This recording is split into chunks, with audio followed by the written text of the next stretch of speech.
When he filmed Jaws, Steven Spielberg was just 26 years old. A photojournalist caught what Universal Pictures had been trying to conceal for decades on July 15, 1974. The image depicts the actual events of the beach attack incident. Two viewers began vomiting and 13 people fainted during the test viewing. One crew member retained the proof, but the studio panicked and buried the video. When it first came to light in 2018, cinematic experts were astounded. It has nothing to do with the mechanical shark. The footage they captured that day was too realistic for viewers. Everything began by accident. Hollywood producers David Brown and Richard Zanuck discovered a story in 1973 that would alter everything. A copy of Cosmopolitan magazine, edited by his wife Helen, was picked up by Brown. A little card with a description of the unreleased book Jaws was enclosed. "Might make a good movie," the last phrase said. That little line was sufficient. Zanuck heard it from Brown. In a single night, they both read the manuscript. They were unable to quit discussing it the following morning. Reading. It was the most thrilling story they had ever read, they believed. They made the quick decision to purchase the rights. Brown later acknowledged that they went too quickly. They could have understood how difficult it would be to adapt the book into a movie if they had read it again. However, it was already too late. They were all on board. They were supported by Universal Pictures. Even before the publication of the book, the studio paid $175,000 for the rights. In today's currency, that is more than $1.02 million. The risk was enormous. They only had two enthusiastic producers and an intriguing story. However, the timing was right. The book was a huge smash when it was released in February 1974. The hardcover remained on lists of bestsellers. 44 weeks. Millions of copies of the paperback were sold. Universal would have been in a bidding battle if they had waited. Rather, they purchased it at a low cost. Finding the proper director was the more difficult aspect. The Sugarland Express has just been completed by Steven Spielberg. At just 26, he was young and already bound by a contract. However, he had no desire to play Jaws. He was afraid it would catch him. He made Duel a few years ago, a film about a vehicle pursuing a man, another tale of a predator. He was afraid he would be called the Shark Guy. He made an attempt to go. He even watched other movies. Lucky Lady was the name of one. However, Universal refused to release him. They knew what he could do, and he was still bound by his contract. He complied with their instructions to stay. The casting process was chaotic. Spielberg intended Hooper to be played by Jon Voight. However, Richard Dreyfuss ultimately assumed the part. He unexpectedly contacted Spielberg on January 3, 1974. He chose to join because he was dissatisfied with his own work during Duddy Kravitz's apprenticeship. Filming would begin in 4 months.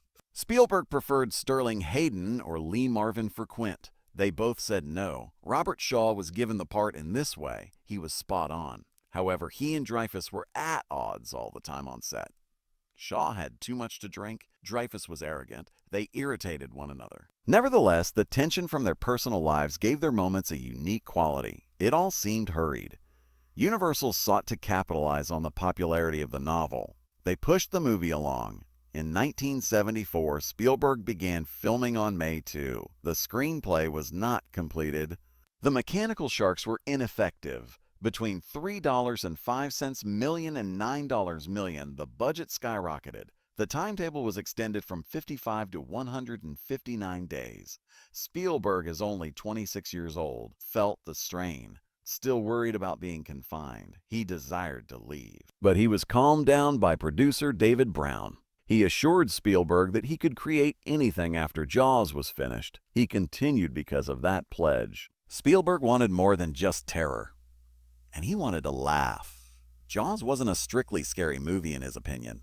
A dismal search in the sea was not what he wanted. He desired genuine characters, genuine conflict, humorous moments. He called Carl Gottlieb for assistance. The Odd Couple was written by Gottlieb, a comedy writer. Spielberg sent him the script on April 3, 1974. In response, Gottlieb sent back 3 pages of recommendations. Spielberg thought it was fantastic. He showed the producers the notes. The four of them gathered at the Hotel Bel Air a few days later. By the next week, Gottlieb and Spielberg were on a plane bound for Boston. Spielberg had a more ambitious concept, although he was meant to assist in casting locals. He required assistance in correcting the script. Gottlieb went to work right away. His attention was on character. He gave them a human touch. He made one of his most well-known touches during a scenario involving meals. Quint, Hooper, and Brody begin contrasting scars. Gottlieb's late-night dinners with the cast were the source of that occasion.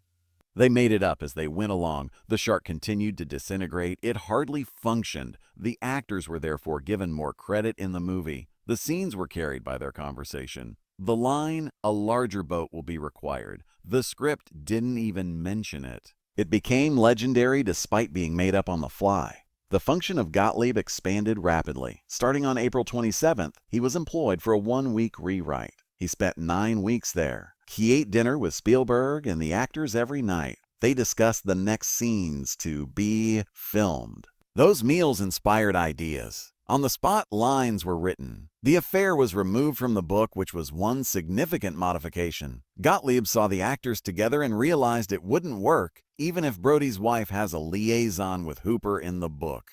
"We won't let her cuckold Brody with this dweeb," he declared. Thus, the affair ended. He revised Hooper as well. Richard Dreyfuss was the focal point of his character development. In several respects, Hooper replaced Spielberg as an outsider who was intelligent, inquisitive, and a little uncomfortable. The film gained heart from that modification. A youthful and resolute Steven Spielberg was standing on the Atlantic Ocean's edge on May 2, 1974. He had previously only directed one feature picture, but this time he had a more ambitious plan. Spielberg took a risk. Instead of inside a studio tank, he decided to do Jaws out at sea. Everyone told him not to. Spielberg felt that the only way to make it feel alive was to have genuine water, real skies, and real movement, a notion that the studios detested. Martha's Vineyard was chosen by the group as the site of their conflict. Although it appeared serene and lovely, it was a nightmare to shoot in. They required a location that was both shallow enough to anchor equipment and deep enough for the mechanical shark to swim in order for it to function. They chose a strange area that was only 30 feet deep and 10 to 12 miles offshore. Later, Spielberg referred to it as the worst location on Earth for filming. Their schedule didn't matter to nature. Every hour, the sea's mood shifted. They were prepared to roll at one point.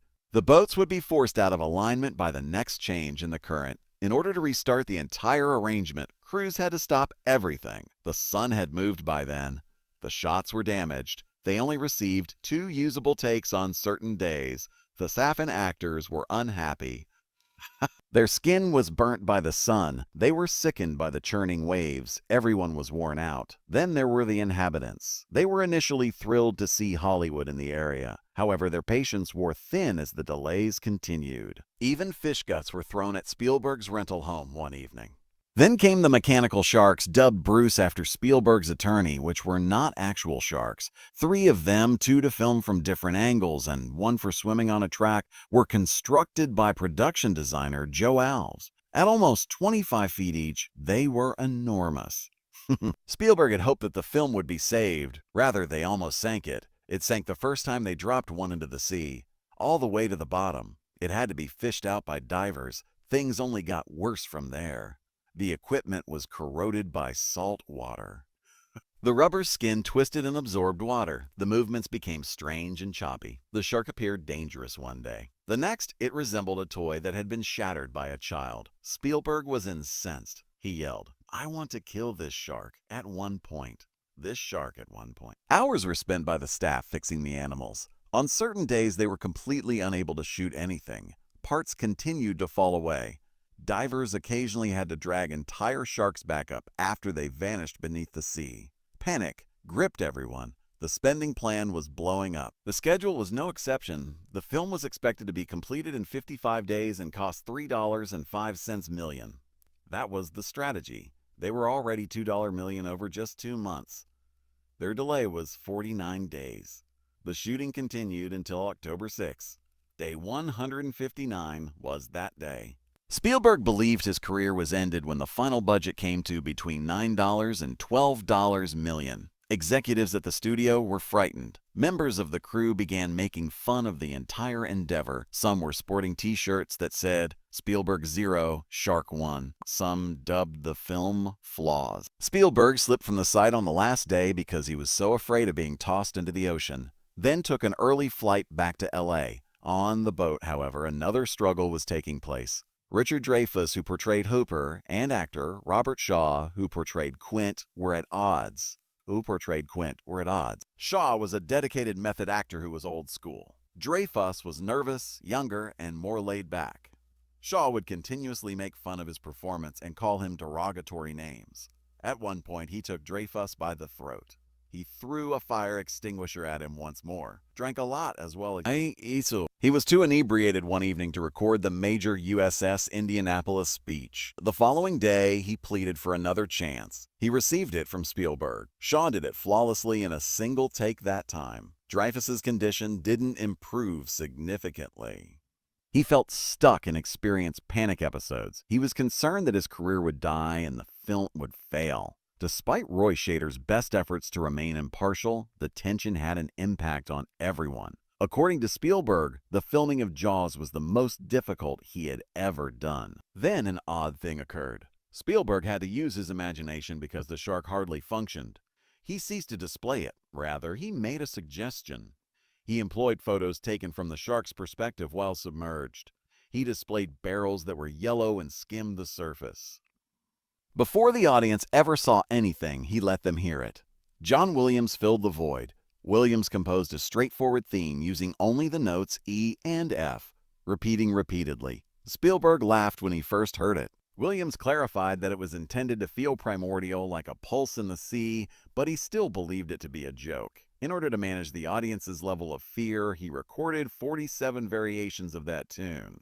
It was quiet and slow at times. At other times, it thumped loudly and quickly. That was all the shark required, even though it was only on screen for roughly 4 minutes. The enigma made it awful. It was startling when it eventually exploded out of the water close to the conclusion. The buildup had been successful. Spielberg had to create something more intelligent because of the malfunctioning machine. A couple of scenes followed. Jaws' first Alex Kintner killing scene was meant to be a memorable one. It was supposed to be brutal, horrifying, and terribly real. The crew assembled at Katama Bay on Martha's Vineyard on July 15, 1974, to shoot what they believed to be the film's most startling scene. In graphic detail, the scene would depict a little boy on a raft being attacked by a great white shark. However, the footage they took that day was so intense that it was never included in the final cut. Jeffrey Voorhees, age 11, portrayed Alex Kintner. He was floating peacefully on a yellow raft in the original plan, totally oblivious to the danger directly below. The enormous mechanical shark, which was designed to be 25 feet long and weigh more than 1.5 tons, would suddenly emerge from the water and make a lunge for him. Bruce was the name of the shark, and operating it required a crew of 15. It was made to leap so forcefully that each time it exploded from the bay, the camera team would be soaked with seawater. Alex was expected to be on the raft when it was crushed in the shark's mouth. Gallons of blood would be thrown into the water as Bruce would thrash furiously from side to side. A full system of compressed blood packs that would detonate at the right moment and shoot scarlet liquid skyward was created by the crew. To make it even more unsettling, the sea would turn red. A lifelike dummy of Alex had been constructed. It was made to disintegrate like a genuine body and featured movable limbs and a torso full with artificial organs. Bruce was designed to tear it apart. Legs would split apart. The flesh would float. Bodies would bob to the top. The shrieks would be terrifying and piercing. The sound crew's layers of tearing tissue and breaking bones only made it worse. It was pure. Fuel for nightmares. This moment before the mayhem was captured in a single photograph, decades passed before it was released. A rare black and white photograph by set photographer Calicord came to light in 2018. The date was July 15, 1974. Bruce is seen in the picture, his jaws agape, inches from the dummy on the raft at precisely 2:37 p.m. The little figure of the dummy appears frozen in fear as the shark's head fills the frame. The picture appeared frightful even without any color. It was easy to see the shark's rough skin, icy, glassy eyes, and unending rows of teeth. As though preparing for death, the dummy's arms were extended. It was eerie. The image was taken from a crew member who worked on the second unit's personal stockpile. Years later, it was discovered hidden in a box of lost souvenirs. Film specialists noticed its significance right away. It wasn't only a staged image, it was a sneak peek of Spielberg's most gory concept. Bruce, the machine that had caused mayhem during the shoot, was fully captured in the picture. It demonstrated the extent of the special effects team's progress.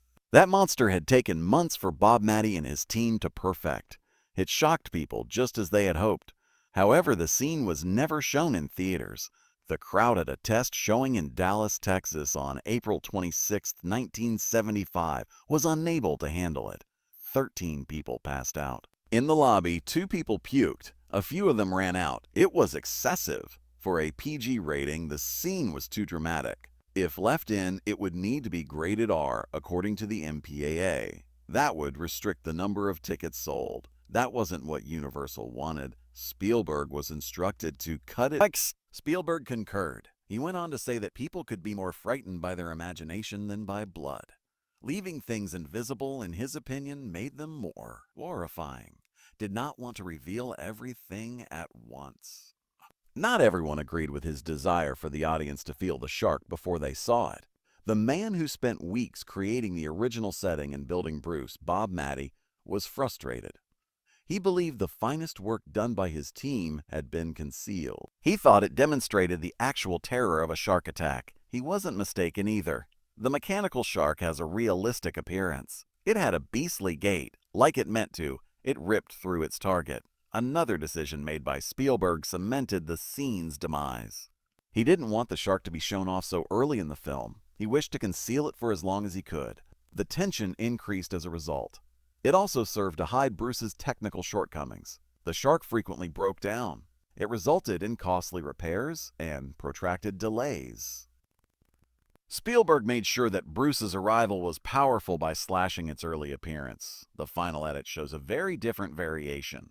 It depends on responses. It displays fear. It doesn't depict the attack, but it does show the water turning crimson. That decision was successful. Because of their imaginations rather than what they actually witnessed, people continue to rank it as one of the scariest scenes in movie history. There was also a scene of an estuary. The pond seemed to be at peace. Children were navigating small boats. Michael, the son of Chief Brody, was also out there. The water remained motionless. Nothing appeared to be harmful. Then it took place. A 25-foot great white shark unexpectedly entered the estuary. It was supposed to be secure here. The ocean was not open. The major beach wasn't there. It was a peaceful nook. What happened next was made worse by that. Boats capsized. Children cried out. Panic burst in the water. This time, Spielberg didn't require gloom. There was no sun. What was going on was visible to all. It seemed authentic because of that. It was frightening because of that. The camera alternated between close-ups and sweeping panoramas. The estuary was visible to you. Then you saw faces filled with horror. You witnessed defenseless individuals attempting to flee into the ocean. It was hectic, disorganized, and slow. The music of John Williams began quietly. Then the noise increased. Second by second, the anxiety increased. The shark then appeared. It was swift and enormous. The audience saw more than just a fin for the first time in the entire film. For a little while, the entire body was visible, but it was sufficient. Spielberg held off on showing it for more than an hour. The moment exploded with power because of that weight. Became more frightening the less he displayed. Additionally, the majority of the shark remained hidden during this sequence. The rest was left to the imagination. Joseph Sylvia State Beach is where this scene was filmed. Tourists continue to visit Martha's Vineyard. That further solidifies the fears. It's a real location with real water. Today, you might visit the place. Spielberg had more in mind at first. Another attack occurred immediately following the pandemonium in the estuary. After filming, it was cut. It was a violent scene. The kids were in jeopardy when a man in a paddle boat noticed them. In an attempt to assist, he paddled toward them. He lost his life because of that choice. Ted Grossman, a stuntman, filled the role. The film was shot on August 26, 1974.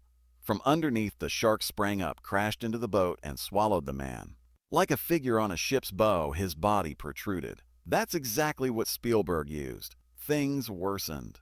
The man was not immediately killed. He was awake. He threw up blood as the shark pulled him through the water. The water became red. For 10 seconds, the camera remained on him. Michael Brody stood a few feet away and saw the entire event. The entire event was shot by Spielberg. It was a terrifying scene. It was too much even for Spielberg himself. He made a cut. It wasn't consistent with the remainder of the movie. The tone was completely inappropriate. Jaws gradually increased terror. Like a hammer, this scene struck. Instead of shock for the sake of shock, Spielberg sought tension. However, the video is available. It has also become a legend among many enthusiasts. When Universal Pictures took on Jaws, they did more than simply produce a film. They revolutionized the industry. Their marketing budget of $1. $8 million was unprecedented in 1975. Although summer wasn't thought to be a popular season for films at the time, Universal recognized a great opportunity. Andrew Quain spearheaded a daring strategy to promote the movie. TV commercials ran throughout primetime shows 3 nights before to the movie's release. A shark emerged from the depths toward a woman swimming overhead in each advertisement. John Williams' eerie music played beneath it all. Those advertisements were everywhere. The blitz was full force. Never before had a movie been promoted so aggressively on TV. They continued after that. Jaws debuted on the same day in 464 cinemas across the United States on June 20, 1975. It was a novel concept to release it widely. Prior to then, movies were released one city at a time. However, they made it seem like a national occasion this time, and it was successful. In its first weekend of release, the movie brought in $7 million. That was huge for 1975. The bazaar was overrun with merchandise. Beach towels, t-shirts, and necklaces made of shark teeth were available. In fact, Universal and Bantam Books collaborated to reprint Peter Benchley's book under the movie's cover. Millions of copies of the book alone were sold. Following Jaws, this type of extreme push became the norm for blockbusters. Then came the boom at the box office. Jaws shattered The Godfather's record in a mere 78 days. In the U.S., it surpassed $260 million. Today, that amounts to almost $1.52 billion after accounting for inflation. That is more than Barbie or Top Gun Maverick have produced in the last few years. Was the first movie ever to reach 100 million rentals, meaning the studio received their share. And it only took 59 days to accomplish it. The movie continued to break records outside of the United States. In the end, it brought in more than $470 million globally. In just 1 month, Universal's parent company Mitsui saw a 22% increase in its stock price. More than 5 million copies of the tie-in book were sold. This wasn't only a success. It was an earthquake in finance. Critics also praised it. It received 4 stars from Roger Ebert. A terrifying thriller with real characters, he said. The movie won 3 Oscars and had 4 nominations: the best sound, the best original score, and the greatest film editing. It came in at number 48 on the American Film Institute's list of the top 100 American movies of 2007. However, Jaws did more than break box office records. It gave rise to the summer blockbuster concept. Studios reserved their biggest pictures for the winter months prior to 1975. Overnight, that changed. The next gold rush was big-budget summer films. Studios began imitating the release method as well. They understood that launching a massive campaign on television and opening in hundreds of theaters could generate enormous early earnings. Opening weekends thus become the most crucial period of a movie's run. There was more from Steven Spielberg. He made the considerably riskier movie Close Encounters of the Third Kind after Jaws. It was about human amazement and aliens. Columbia Pictures was anxious. The spending plan has grown to $19.04 million. However, the movie earned nearly $288 million globally when it was released in 1977. The tale wasn't the only noteworthy aspect. $3.3 million was spent on special effects, over 1/5 of the entire budget. The final mothership scene pushed effects beyond what had been done before. Computer-generated imagery and the Aliens' five-note musical number became ingrained in popular culture. On the human side, the Jaws cast also experienced life changes. The actor Roy Scheider, who portrayed Chief Brody, rose to fame. He co-starred with Dustin Hoffman and Laurence Olivier in the 1976 film Marathon Man. He then starred in All That Jazz in 1979. He was nominated for an Oscar for Best Actor for the role. The movie became a classic after earning 37 million $. In 1978, Scheider made a comeback for Jaws 2. Despite receiving less accolades, it nonetheless made $208 million globally. He didn't play Brody after that. The next sequels were passed on to him. He continued to be active in the 1980s. He appeared in Chuatali 10, The Year We Make Contact, a sci-fi follow-up. And then in 52 Pickup, a noir thriller. He played Captain Nathan Bridger in the underwater television series Sequest DSV in 1993. It gave him a significant television presence and ran for 3 seasons.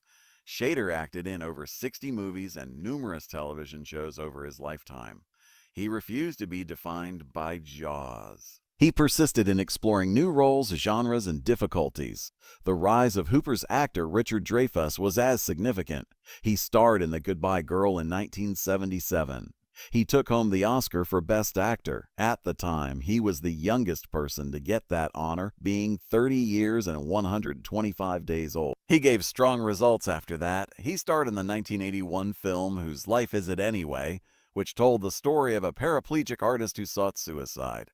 It brought about $27 million and nominated him for another Golden Globe. He played the adult narrator in the 1986 film Stand By Me. Despite having little on-screen time, his voice provided the film its soul. In addition to earning $52 million, the screenplay was nominated for an Oscar. Dreyfuss and Spielberg worked together again in 1989 on the movie Always. Globally, it earned $74 million. He then co-starred with Bill Murray in the popular comedy What About Bob in 1991. Over $63 million was earned by that one. He was nominated for another Oscar in 1995 for Mr. Holland's Opus. That movie brought in $106 million and solidified Dreyfuss's status as one of Hollywood's greatest. He received 17 victories and 26 nominations for awards over his career. He appeared in more than 90 TV series and movies. He demonstrated repeatedly that he wasn't a one-hit wonder by switching between humor and drama with ease. The journey taken by Quint's actor Robert Shaw was shorter. However, he left a trail of noteworthy parts in the years following Jaws. He co-starred with Audrey Hepburn and Sean Connery as the Sheriff of Nottingham and Robin Ann Marion in 1976, received plaudits for its sophisticated storytelling, and made $8.05 million. Shaw's portrayal of the antagonist was nuanced and sinister. He starred in 2 major motion pictures in 1977. In the first, he portrayed a Mossad agent preventing a terrorist attack during the Super Bowl on Black Sunday. The total revenue was $15.08 million. The Deep, which was based on a Peter Benchley book, was the second. In Bermuda, Shaw played a treasure seeker. In addition to earning $47 million, the film maintained his reputation as a leading underwater thriller. Force from Navarone, a war sequel that made $7.01 million in 1978, was his last finished movie. Shaw passed away from a heart attack while driving in Ireland a few months later. He was 51.